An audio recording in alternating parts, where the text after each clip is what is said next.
And for that, I loved him. I loved him.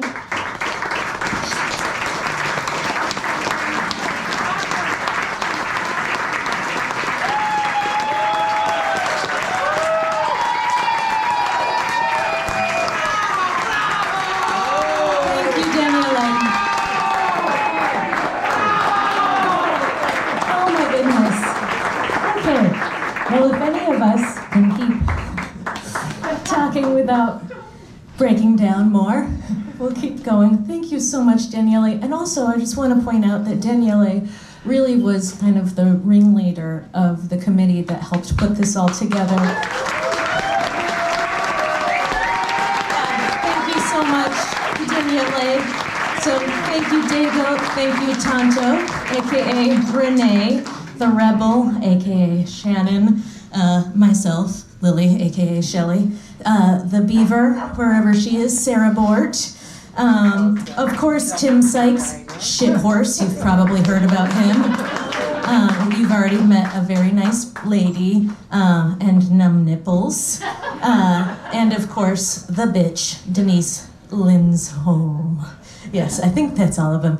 But yes, thank you to everybody who helped put this together. Daniele, thank you so much for leading all of us to bring all of these incredible people together. It is wonderful and overwhelming to see so many people in like this amount of space who all knew and loved this super unique individual.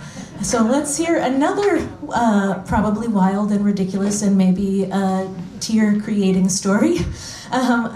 So let's bring up Janet Eckelberger. Yes, thank you so much.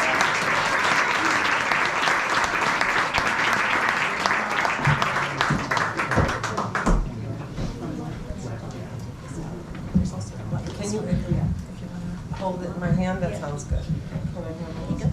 Oh, yeah. Whew. Greg, it's Guggenheim.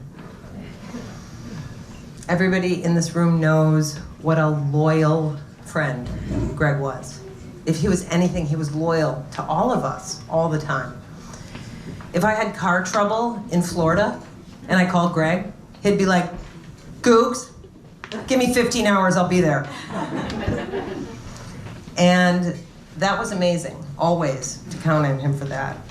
But I'm actually here to read Caroline for me, The Sprig. My husband's little sister wrote a piece, and I'm here to read it for you. Dear Greg, you christened me Sprig upon meeting me at 17. I told you my worst fears were heights and my mother dying. Well, she did die, and survived, but strangely, you didn't. I made you dance with me that night, which let me know that that was a rare occurrence. And ever after, our meetings were shorthand appreciation societies, accountability soirees. Sorry, I'm emotional today. As if to see, amidst the coded banter and perpetual disapproval of boyfriends, are you falling for the illusions of this world, or are you staying true to yourself?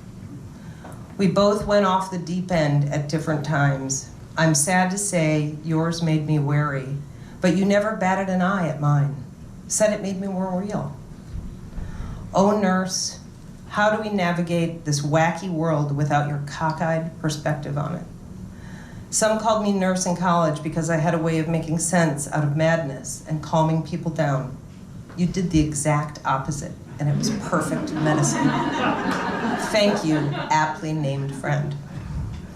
They say your true friends will know more about you in the first minute you meet than your acquaintances will know you in 1,000 years. You were brilliant at this. Thank you for spotting me and everyone else in your eclectic circle from 100 yards away. They also say, do not be dismayed at goodbyes. Meeting again after moments or lifetimes is certain for those who are friends. Greg, I can't wait. Till then, love you. Your Sprig.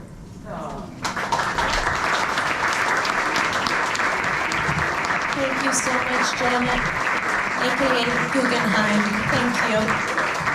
Oh. Snapper, will you do me a favor because I came up here with Janet's name in my head and I completely, the other one has already left it. What is right after Janet? Wojo! Wojo! Come on up, Wojo!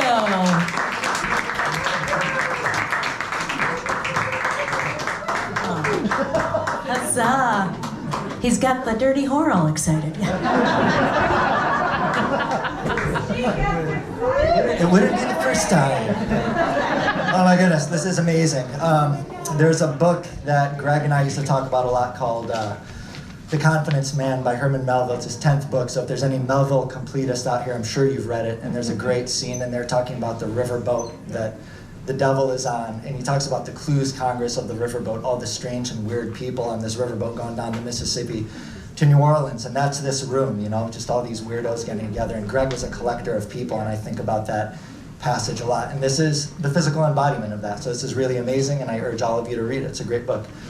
You know, Greg was a great friend of mine. We talked on the phone almost every night, and he was a very political person, and I think a lot of you were involved in that, but it was much more than just learning about obscure labor politics or talking about FDR's New Deal. I think in the last 5 or 6 years of his life, he really became politically activated in a way that was very inspiring to see somebody that was in their, you know, in their 50s that didn't have to do this kind of stuff. And he was always very active in his nurses union, but then he started getting out on picket lines with the Chicago Teachers Union and his nurses union, and with Black Lives Matter, and protesting against Trump. And in a country that is really having a hard time right now, it was really amazing to talk to him because we were doing the same thing on the other side of the country.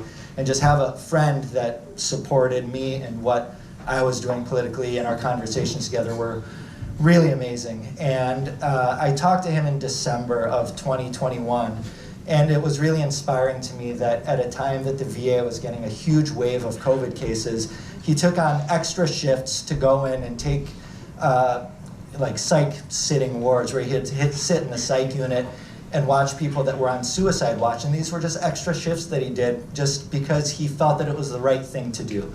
And he was an amazing advocate for other healthcare workers and nurses. He was an incredible advocate for his patients at the VA hospital.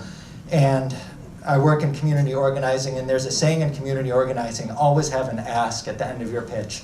And my ask for everybody in this room over the next few years is, if there's a picket line in your hometown and there's workers out on that picket, go there. If there's a demonstration for justice, get out on that picket line and do what Greg would want you to do. He'd appreciate it. No Nazi shit, we'll strike. No Nazi shit, we'll strike if provoked, USA.